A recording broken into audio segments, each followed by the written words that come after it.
Naam, karibu tena kupitia Mbavu TV Online, na ukiwa ni muda mzuri tena wa kuweza kusikiliza chambuzi na taarifa ambazo zinaendelea katika Jamhuri ya Kidemokrasia ya Kongo. Huku taarifa niliyonayo sasa hivi ni baada ya Joseph Kabila kupanda kwa taarifa za habari na kujieleza mambo kadha wa kadha ambayo ameweza kuthibitisha kwamba yeye ni mhusika wa sapoti ya waasi wa M23, na watu wengi wa Kongomani wanakuwa na maswali mengi kwamba kujiuliza Joseph Kabila anapatikana wapi, anaishi wapi, huenda hayupo mchini DRC, lakini leo amekuja na udhibiti na kuthibitisha kwamba yupo DRC. Ni kinukuu maneno ambayo aliyaongea kupitia taarifa ya habari ambayo ameeleza kuwa Goma ni nyumbani kwangu na ninawakaribisha kwa nyumba yangu niliyoijenga 1999, na pia mashambulizi yasiyokoma dhidi yangu na familia yangu ya kisiasa yanazidi kupamba moto na yaliyoanza mapema mwaka 2019. Na pia aliendelea na kunukuu kuwa kabla ya chama na kundi la AFC M23 halijaanzishwa, ninaona haki yangu kuwasiliana na kushiriki katika mazungumzo ya watu wote wa Kongomani, na lengo kuu ni kukuza ushirikiano na kutafuta amani kwangu. Hayo ni maneno ya Joseph Kabila ambayo ameyazungumza huku akiwa kwenye kituo cha television akizungumza hayo, na akisisitiza kuwa analenga kuleta uhuru na kuonyesha haki dhidi ya yale ambayo yanaendelea kwa Jamhuri ya Kidemokrasia ya Kongo. Na maswali yameibuka mengi baada ya nukuu hii na taarifa hii habari kupanda. Watu wengi wanajiuliza kwamba je, anachokipambania ni haki kweli ama vipi? Maana kulingana na taarifa kamili inaonyesha kwamba wenyewe ndio watu haswa wanaoleta hali ya machafuko pale katika mji wa Goma, akishirikiana na wenzake wa M23 kundi la waasi. Na je, inawezekanaje Joseph Kabila ambaye amekwisha kutangaziwa hukumu na serikali ya DRC kwamba ni mtu ambaye yupo katika kifungo, na kwa nini hajaweza kunaswa mpaka sasa? Ni maswali ya walio wengi kwamba je, serikali ya DRC imeshindwa kumnasa Joseph Kabila popote alipo ili apate hukumu yake? Inakuwa ni tofauti sana, na ukizingatia ameweza kujitapa na kuonyesha kwamba nyumbani kwake ni Goma, na anaonyesha kwamba ameshajenga ana kambi yake pale Goma. Kwa hiyo ni sehemu ambayo ametulia na anaamini kwamba hakuna mtu yeyote atakayekuja kumtikisa mahali hapo.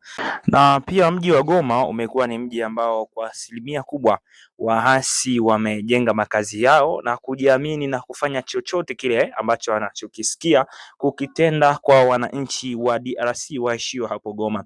Hivi karibuni imeripotiwa kwamba waasi wa M23 wamewarubuni wakongomani waishio hapo Goma kwamba kuna tiketi ama kadi za kupata vyombo vya bahati nasibu ama vitu vya bahati nasibu, lakini jambo hilo limeenda tofauti, huku wakongomani walioko hapo Goma wamechezea kichapo na wengine kutapeliwa kabisa, hali ambayo imeonyesha hawa waasi wa M23 kuonyesha kwamba wamejimilikisha na wanaweza wakafanya chochote kwa wakongomani waishio hapo, na huku ikiwa ni kilio kwa baadhi ya watu na wakongomani waishio hapo kwamba serikali ifanye chochote kile ambacho kinachotakiwa ili kuwakomboa wananchi hao waishio Goma.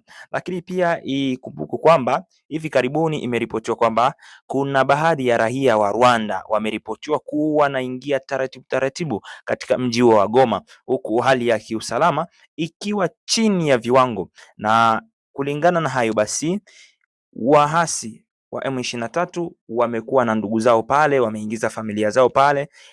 Kifupi kwamba mji wa Goma umekuwa ukichukuliwa chini pasenti ndogo ndogo na waasi wa M23 na raia wa Kinyarwanda.